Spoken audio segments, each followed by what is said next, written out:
Welcome to Nerdwatch, where we find the nerds who matter.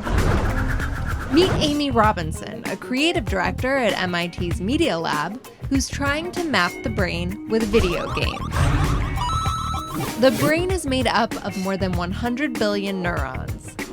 To make advances in brain research, scientists need to painstakingly identify individual neurons as well as the connections and spaces between them. Imagine the early cartographers exploring all the nooks and crannies of the continents and slowly building a map of the world. That's basically where brain research is today.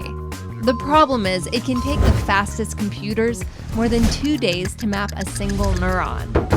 And that's where Amy comes in. She's working on a video game called iWire that's speeding up the research through crowdsourcing. The game takes images of neurons, in this case retinal cells that connect the eyes and the brain, and challenges gamers to map them.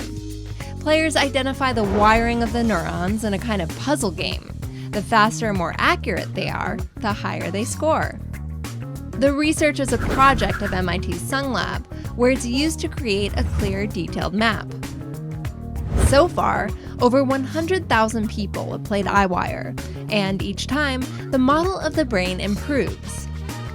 It's just an example of how video games might not be so bad for your brain after all.